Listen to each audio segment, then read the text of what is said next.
Hi, this is Kate from Colour Me Kate, and I'm here with Morgan Holmes from UnlockingU, and we are doing our weekly-ish chat with a member of the Perth Hills Women in Business group.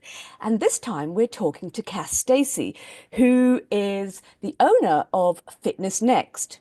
Hi, Cass, welcome, and thanks so much for talking to us. Hi, thanks for having me. So, can you tell us what is it that you do and why? What's your reason behind it? So I'm an all abilities personal trainer, which means all my guys are on the NDIS or they've got some kind of disability. In a nutshell, it's pretty much what I do. I don't work with normal people typically. Y'all freak me out. But yeah, my why is kind of started with my aunt and my uncle. So my dad's older sister has an intellectual disability, and I grew up with them in my life, not knowing they were any different. And it wasn't until I think I was like a legit teenager that I realized that, oh, they're a bit different, and the world treats them differently. And as you go on through life, you collect more friends who have differing abilities or needs or challenges. And then your friends have kids who have those needs and, challenges. And I just saw this gap, if you will, in a market for, I had this passion to like, I love fitness and I love lifting heavy things. Yeah. And I saw a gap that wasn't really being targeted in WA, at least when I got into this. Thankfully, there's more providers that do what I do. But yeah, in a nutshell, that is me. Yeah. Okay, so you grew up with somebody with an intellectual disability, which now might be coined as being something else because all the terminology is changed. Um, and you referred to or other people being normal and not yourself. So was there a yeah, normal. Was there an element of that you sort of related to? Being normal or Yeah. So you said no. something about normal people, as in them, Yeah, as opposed when to you. when I'm at work, I call like what in the allied healthcare professional world that I kind of fall into. The category of the people I work with are I'm having a mental blank now because it's a Monday afternoon and my first day back after holidays. Apologies. So, but like the special populations, there it is. So that's like this little bubble over here, and then everyone else is typically called Gen Pop for general population. I refer to us as normies um, because but we all aren't on a spectrum. I think everyone Yeah. has, like, if you're going into a personal trainer, everyone has some kind of ailment that we need to adapt for. You have some kind of not disability, sorry, injury that we have to account for. Mm. We all have our likes and our dislikes. So I don't actually see what I do being that different. Yeah. But yeah, I tend to have more patience, truth be told, with my NDIS guys. Because if you want to come in and go, oh, I don't want to be here, and I'm like, well, why are you? Like, disappear. Yeah. Whereas when my guys come in and say they don't want to be here, it's because of Yes.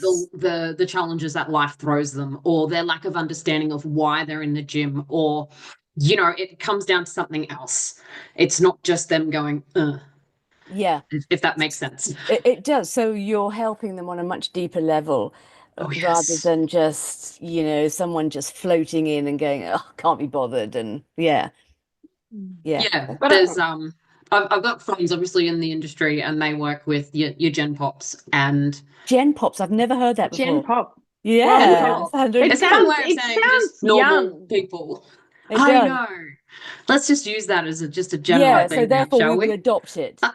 Yeah, Gen we will Pop. be Gen We will Pop because it be, yeah. sounds young. But I was going to say I really like that way of thinking that, well, actually everyone, has an injury or has something that they they need adjustments too, because I mean, how true is that in everything that we do? Like Kate, with what you do with helping people with their colors or their style or whatever, there's, everyone's got their own thing that's Yeah. either really important to them or something that they're concerned about that they want to deal with. And if I think about what I do with coaching or working with groups, it's the same thing.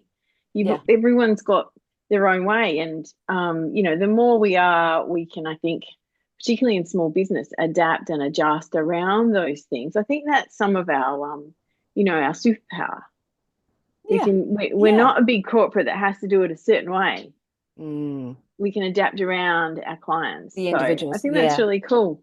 Me too. Expectations are like obviously a little bit bigger.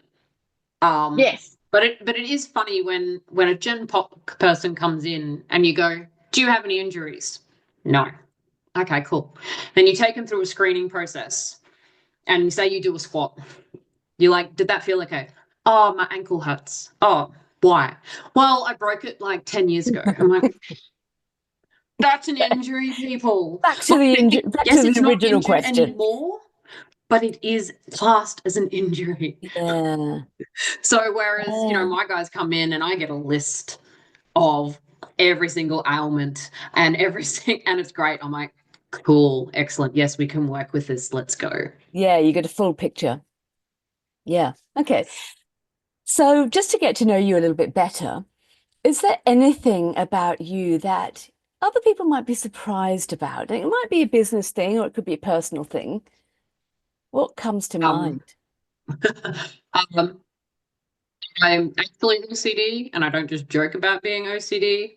Um, that's one that people are like, "Oh, you're like proper like flick the light switch on and off." I'm like, no, not quite that level of OCD, but it is annoying when you're in a gym and you can see that things aren't lined up properly, and you're like, and your whole body itches and you can't do anything about it. So that's fun, and is currently being used as a way to self-soothe and self-met, like, trying to work through that.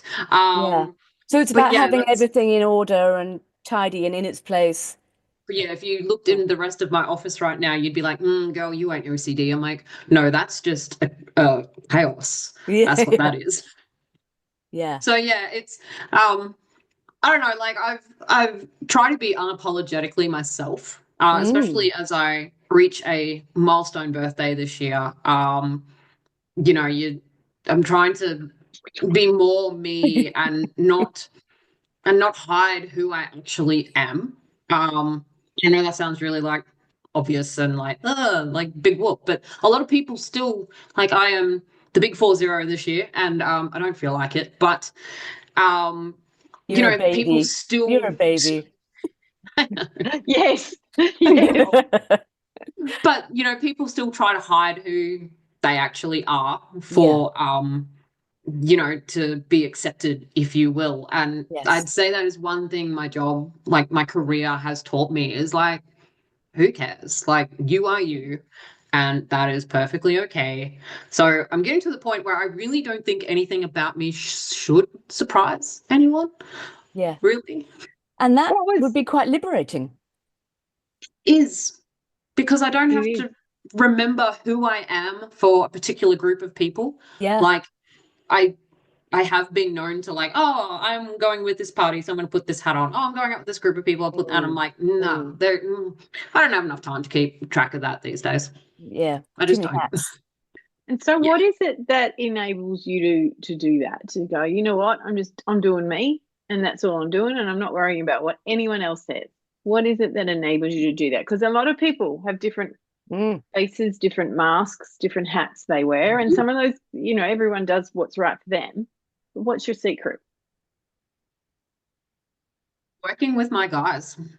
Like, Um, when you work with people, especially on the autism spectrum, and if anyone has a loved one in their life, they know that they are very unapologetically themselves. They will tell you exactly what they are thinking in that exact mm, moment. And at the first, I was like, yeah, okay, cool. And then as I hung out with these people more and more, and they'd say something, and the world didn't crumble around them. People didn't hate them. People didn't go, oh my God. They were just like, okay, cool. And I'm yeah. like, yeah, okay. So I started to care less about like the minor things, you know, when Yeah. people go, oh, you know, just like, oh, why are you wearing those shoes? Or because I'm known for wearing crazy shoes and socks. And oh, your shoes don't match or your socks don't match anything. I'm like, and like, Yes. how does this change anything in the world? Does it matter to your life? No. Does it make me happy? Yes. Do like people stop me on the street and go, oh my God, I love your shoes, your socks, whatever. And you just go, cool, thanks. And Yeah. yeah, Yeah. it is very liberating.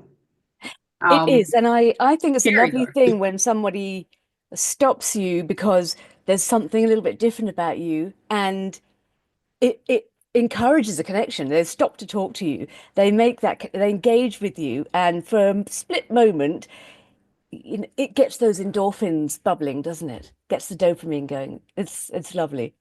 Yeah. And I can certainly relate. Thrive. Yeah. Sorry. Sorry, no, you go. I was going to say, not that we should all thrive on receiving that external gratification. Like we should be happy within ourselves. Yeah. But the sun shines a little bit brighter when someone goes, hey, you look good today. Yeah. And Well, I try to do that as well with people. And I did it recently when I was over in Queensland and I stopped this lady and I was just like, that dress is amazing. And she's just like she actually paused for a moment and looked at me and I'm thinking in my head, I'm like, I've just possibly Oh, made that lady's day. Like, yeah. and that makes me Yeah. feel good as well that I've been Yeah. able to share that. And I just wish more people would do that. The world would be a much happier place. I couldn't agree more. What were you going to say, Morgan? I was going to say, so although yes, let's love ourselves, be happy with who we are, all that sort of stuff. It's a basic human need to want to be good enough and want to belong, right? Yes. Both the basic human Oh, needs, not wants, and not something we just can happen to have. So our subconscious is trying to get them met all the time, and what that means is that and we all, well, I know I suffer self-doubt like many people I know, and so sometimes wanting that little bit to go, you know what, I'm doing okay. I'm good Mm, enough. I fit in. I belong, not fit in. There's a big difference. I belong. So mm, yes, yes. And that's important to feel that. Cass, what's definitely. one of the biggest challenges that you have felt that you've had to overcome in being in business as a woman?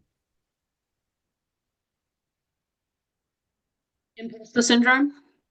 Yeah. Basically, I know that like everyone's just started nodding. You talk to like almost Yeah. anyone and you mention imposter syndrome and a room will just start going, yes. And it's Hmm. funny that we all feel that way.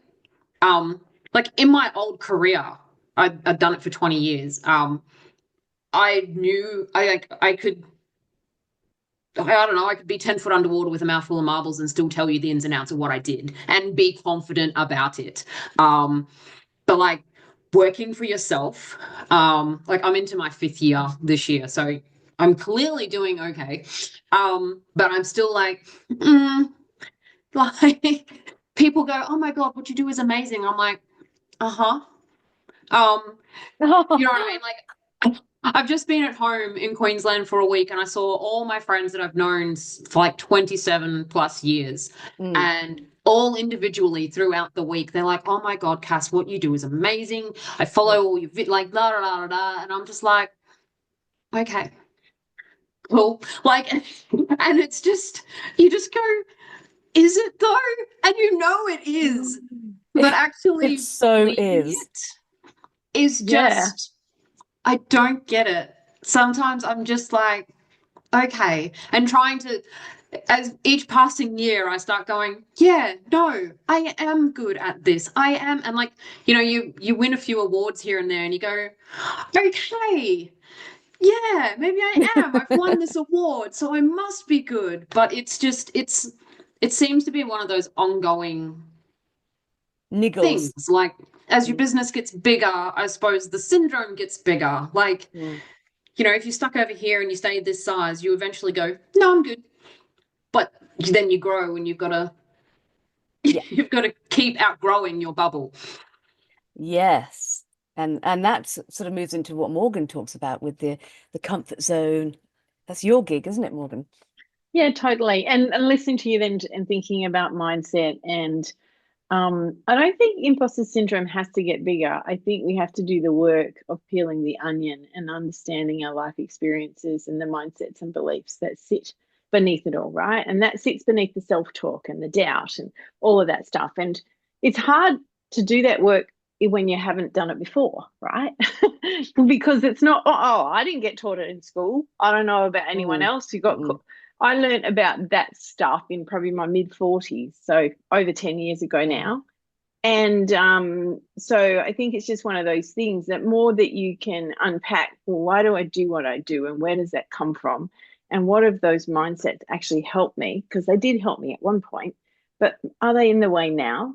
And how could I create some empowering mindsets to help me do what I really want to do or keep moving forward? Anyway, I'm not going to go any further because I could talk for a very long time, as Kate knows. But it is interesting. I always say dig, peel that onion, keep peeling that onion. Yes. Okay, good advice. So I just want to ask a question just so that I can see the big picture of what you're doing, Cass. Do you have a bricks and mortar gym that people with disabilities come to? How does it work? What's your model? Now, I rent a space, as most PTs do, in a very small gym based at the Swan District's footy club. Ah, So I keep saying it's Bassendean's best kept secret.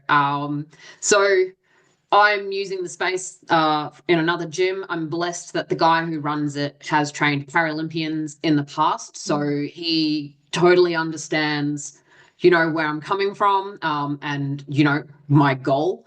And he's just this wealth of knowledge. I can ask him anything, and he's like, "Oh yeah," da, da, da, da, da. And I'm like, "Yes." The long-term plan is to definitely have my own space that is mm, my guys first. So obviously, people with disabilities in this world, the world has had to adapt for them.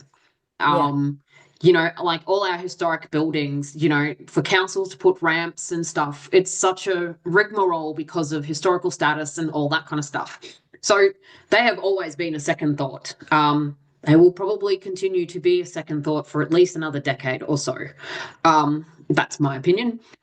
But I want a gym where they are thought of first.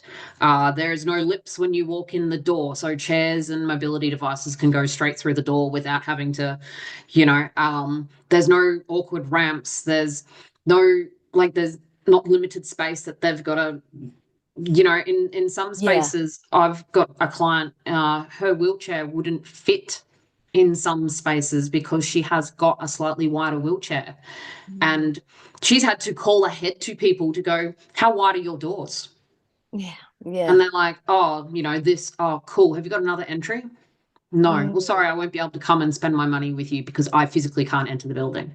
yeah, Like, and the sooner businesses realize that, that accessibility, the better the world will be. But one day yeah, my gym yeah, will have all that thought out. We'll have quiet hour for about 4 hours a day rather than just 1 hour randomly in the middle of the day that the average person with a disability can't access. Like, it's fantastic that Coles and Woolies are doing all this. Like, that's what I'm referencing. But they're in the middle of the day when some people with those needs are working.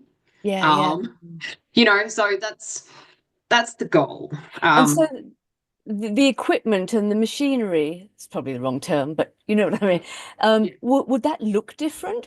And the other side of that question is, would these gyms be specifically for people with disabilities, or are they open for everybody, but they have all the capacity to accept literally everybody? No, definitely everyone. I am not in my job to tell someone they can't do something, and that's for Gen Pop guys as well. It Sorry, I would just just had a fly up my nose. Oh, carry on. protein.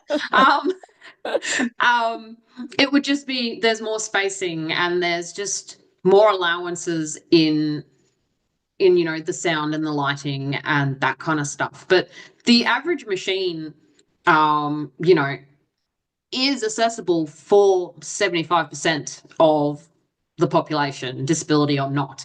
Um, you've just got to get into different kind of machines once, maybe someone's paraplegic and they have no use of their legs. That's when you sometimes have to get hoists, and then you've got to like manually support a person to move them in and out of their wheelchair or whatever. And there are workarounds with that, with different like cable machines and such. So, but yeah, I have told myself if and when I get my own gym, I would have a treadmill with a hoist above it, for those people who have got limited mobility in their legs and like limited ability to stand up, to be able to walk with their own legs on a treadmill, technically by themselves, because it's those little things that actually bring these guys joy. It's like, oh my God, look what I'm doing by myself. Something so obvious as just standing up and taking a few steps that we take for granted every single second of the day, for them is like, holy crap, I've just walked 5 minutes without having to be held in an awkward position. And wow, that's I think that'd be amazing. I can't wait for that to happen. It'd be so good. You got a spare $500,000 for me? That'd be great. No, but my question was going to be saving. Well, yeah, look, if I had a spare $500,000, I think that would be a good thing to put it towards, but unfortunately I don't. So that's your big, hairy, audacious goal, right? My own gym, which would be absolutely awesome. Have you started figuring out what might be a step to get there, or a way of scaling your business to get there? And so that's one part. And the second part of that is there anything that you're looking from other people that could help you get there, like collaborations or partnerships or whatever it might be? This year, so I've got a junior trainer who works under me. I've had her since she qualified. So she'll be with me 2 years come August. I would love to have a third trainer by the end of this year, because obviously the more trainers I have, the more clients I have, which is then gives you an idea of going, hey, like, would you come to another gym with me? Would you, and your family and your friends, and all this kind of jazz. The biggest part what I've got to consider is in any business is location. I deal with people who don't drive, so they only use Ubers or public transport. The closer you get to public transport, the more your rent costs. I've looked into this and I'm like, oh, that's not nice. And like, I don't want to pour all my money just into rent, really. And I would have considered buying my own place, but that's probably, with rates at the moment, no. But yeah, it's just there's a lot to consider. I would honestly be happy staying where I am, just with the people that I know, and like I have wealth of information at my fingertips all day with Andy.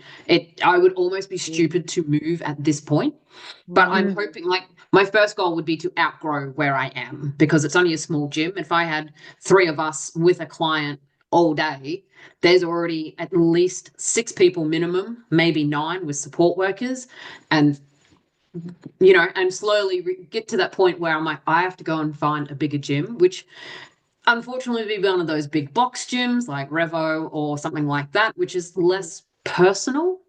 But if that's the step I've got to take, I don't know until that happens, really. Yeah. It sounds like there's a bit of an overlap between PT, what you do, and physiotherapy. So is that quite? I would stay in my lane, so I can only go to so far. Obviously, because my guys are NDIS, a lot of them have, if they've got mobility issues, especially, they've already got a physio on board. Some of them work with an exercise physiologist, but they can come to me for 4 times compared to 1 time with an EP. That's just the price difference.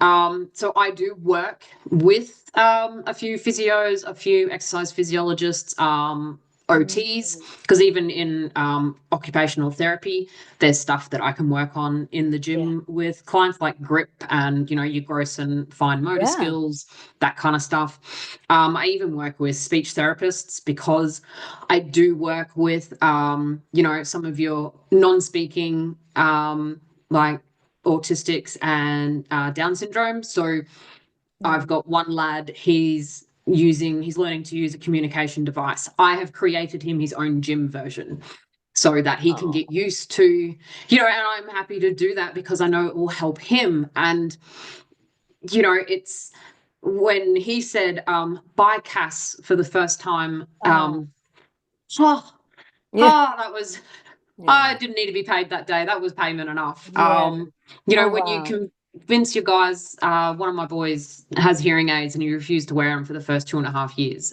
He just hated them. And I said, well, dude, you've got to be able to hear me.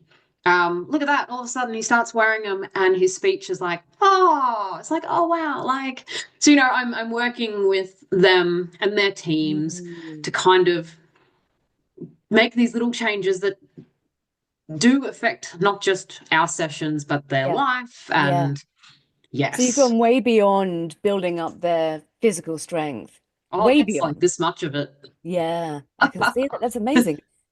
So what's one of the best decisions that you've ever made at that? And again, either business or personal.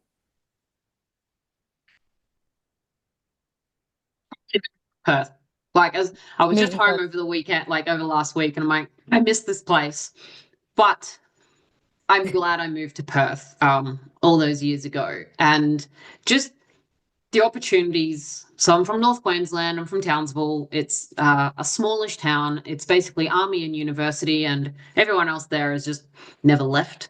So it's a small kind of very niche town. I can guarantee I wouldn't be doing what I'm doing if I'd stayed there.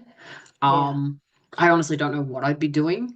So yeah, hubby and I moved over here when we were little 21 and 22-year-olds, and many, many years ago.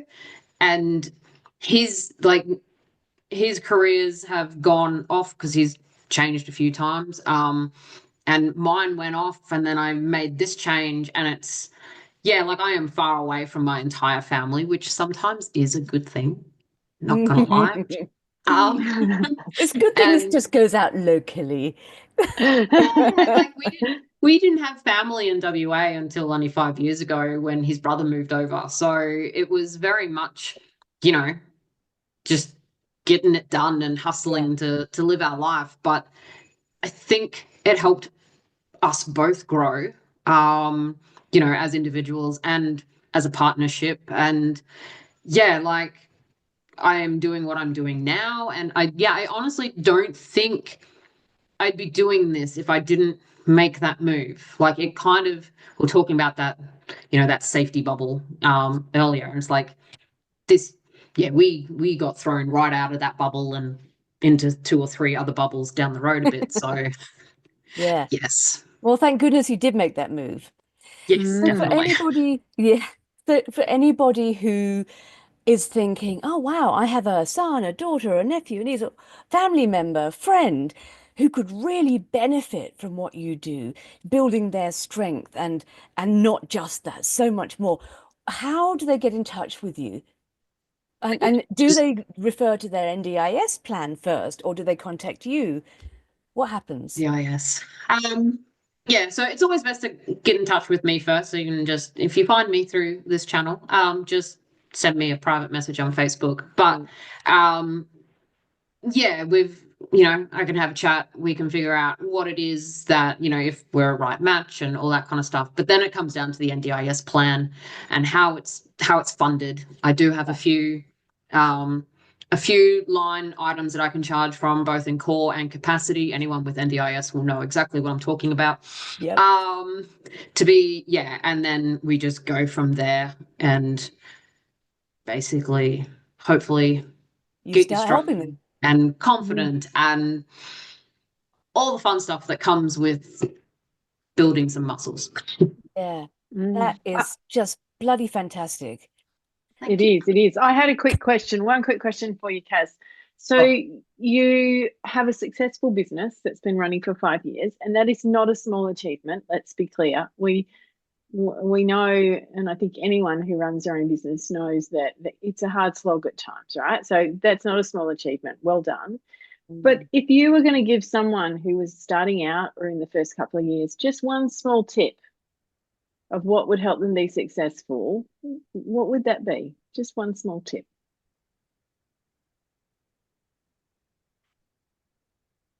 I'll put you on the spot. For everyone who's watching, that is not one of the scripted questions. So I was going to say that's new. I think know your market.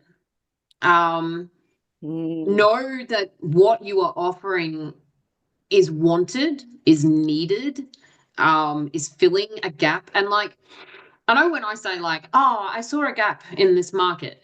Now, when I first decided what I wanted to do, I honestly didn't know the NDIS was a thing.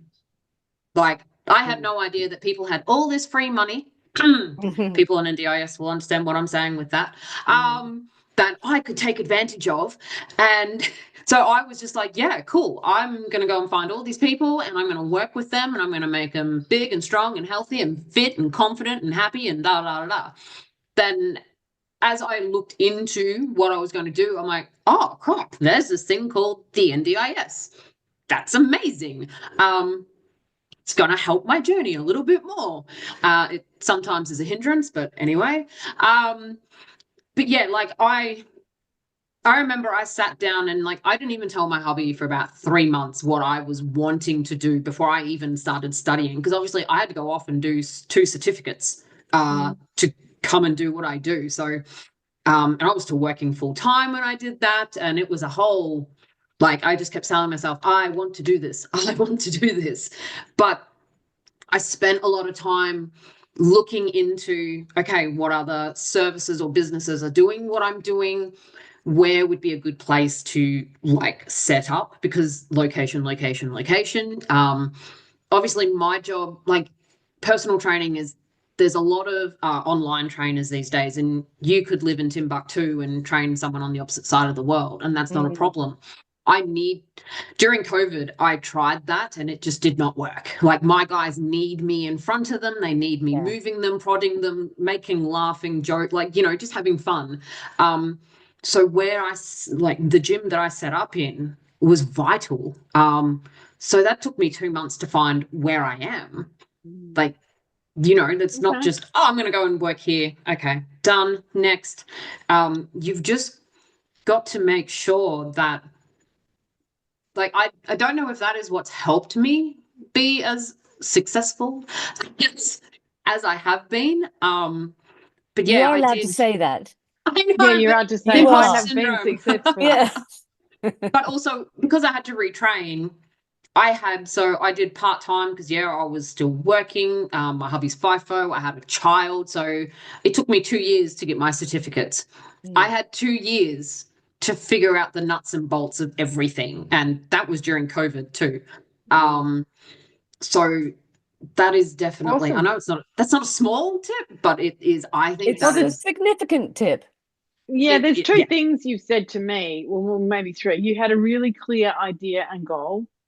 You dig the work around investigating and understanding your market and what that actually meant. Because a lot of people have this idea, but then they don't think about what their actual market is, right? So had a goal, investigated the market, and you had a plan of what you had to do to get there, and you just kept going towards that goal. It's like you put a stake in Hustle. the ground in the future and you just kept going that way. So that's awesome. Thank you. Yeah. I appreciate your answer. No, it works. So thank you so much, Cass, for letting us pick your brains and look into the inside of you. Yeah. I hope it was nice. And we will leave this on the the Women in Business Facebook group, and I'll put your website link there as well, so that anybody who wants to know more about you can just go and have a little stalk. Yeah. Stalking's good. Yeah, Come stalking. Awesome. Yeah. Thank you so Awesome. much. Yeah, Thank you. worries.